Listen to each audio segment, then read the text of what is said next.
Welcome to Paradise Church, our series of God on the Move, that we're bringing some short videos to inform people of missionary work, both locally, nationally, worldly. And joining me today is Ron Royalty. What church are you from, Ron? Well, I just recently retired from Gospel Baptist Church in Poland, Ohio. Okay. So that's where we've been for the last 40 years almost. Okay, and you've been involved in missions for a number of years. Talk a little bit about your involvement in the... Well, I have to say that after listening to the previous thing, I was so excited about Lisa's work with college students because I came to know Christ in my college years, Okay. which was profound interest to me, and then later God called me into full-time service. But from the beginning, almost, missions has been an interest to me. Except when I went to seminary, I was challenged about the matter of being a missionary, and I was so afraid that if I were to surrender to missions, I would end up in a pot of water someplace on a tribal feast or something. It'd be the meal, you know. And something about missions scared me, and so it really was almost till the time I was finished seminary, I finally just surrendered my life to the Lord, whatever He wanted me to do. Well, His will for me was not overseas missions, but He did give me a heart for missions. And from the time that I began pastoring in 1974, missions has always been a major part of the ministry that I pastored. I pastored 2 churches, one in Minnesota, one here in Ohio. Pastor Brian said about, I don't know if it was the one in Massillon or in Poland, that your church was very active in missionary work.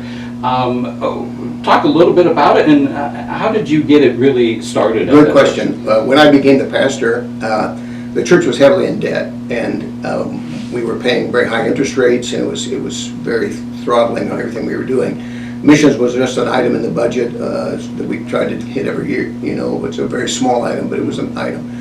Well, my decision at that point in time as pastor was to lead the church to get out of debt as quickly as possible. So for our 5-year program, we worked to erase all the debt, which was what we did. And doing so, I promised the church that we would then use the money that we had been using to erase the debt then to advance the mission, cause of missions. So then we started what we call Faith Promise Missions, which was a means by which people individually covenant to the Lord over and above their tithe to support missionaries. And so that began then, and we began adding missionaries and mission programs and mission works at that point. And that was back in 1984.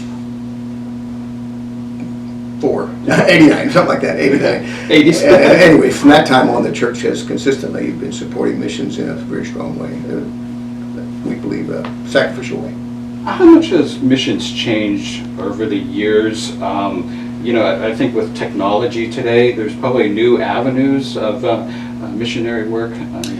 Yes, and has it changed a lot? I really don't know how I can speak from a pastor's point of view how it's changed. Actually, we are able to communicate with missionaries much more effectively now by email and by FaceTime and all the Zoom ways to do that. So we feel, I think, more connected, and they can feel more connected because they don't have to wait for a prayer letter every month or 3 months or something to come, and we can communicate with them directly. It was my purpose as a pastor, I wrote all of our missionaries once a month by way of email to let them know what was going on in the church and so forth. And that's something that hasn't always been a possibility. What is, you know, with today's world and all, you have to have some type of frustration at times. Sometimes our world is overwhelming. How do you, as a pastor, try to keep, you know, upbeat, continue to spread the word, you know, get missions out there, and not be frustrated by Yes, everything? that is a challenge, and vision I think is important. Your vision has to go beyond what you're seeing with your eyes into what you believe the Lord has for you. And I think keeping your eyes on the Lord. I don't know really any, as I know church history, what little I know, I don't know any generation of mission or of Christians that have had it easy all the time. You know, in other words, there's new challenges in every generation, and so we do face some challenges, no question about it. But I think, as Lisa has mentioned in an earlier broadcast, that really there is much hope. And the big key is just surrender to the Lord and letting the Lord have His way. Why is mission so important in today's world? Well, I don't. What happened to me when I first received Christ is that I first of all began to think about other people. Wonder if they're going to heaven, this kind of thing.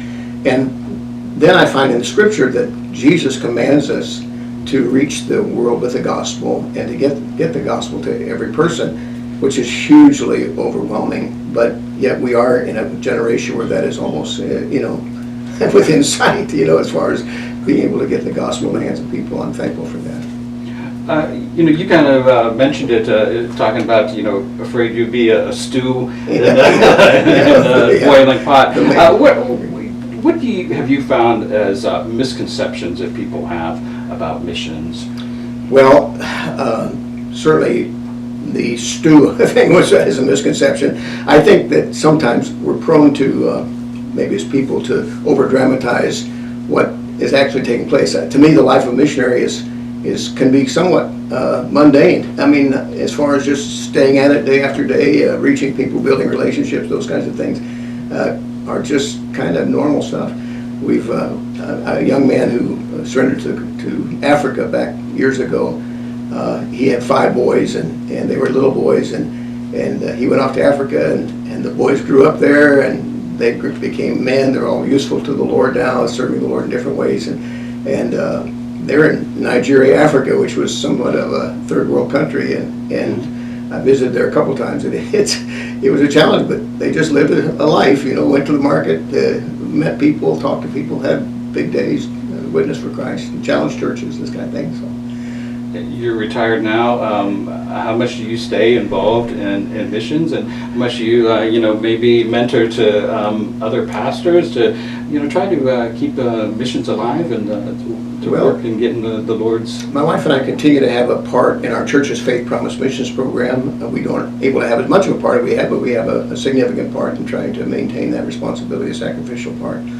And I'm always eager to encourage others whenever I can. When someone invites my participation, as Brian has done, I'm glad to participate any way I can. And what are ways that we talked to Lisa before about people can donate monetarily, but ways for people to get involved in missions? Oh, that's good. Yes, in our my understanding of in Acts 13 that church's responsibility is send, and so certainly that's a major part of that. But we believe very strongly that just to give money to a missionary and not pray for them is almost a wrong thing. And so we try to, in our church, publish the list of all our missionaries, encourage people to pray, publish their prayer letters, send them out by email so everybody can get them. We try to keep them up and let them know what the needs are. Prayer is a huge, huge factor. And then I've heard missionaries say that mission trips are a great encouragement to them when people from the States will come over even for a week or so.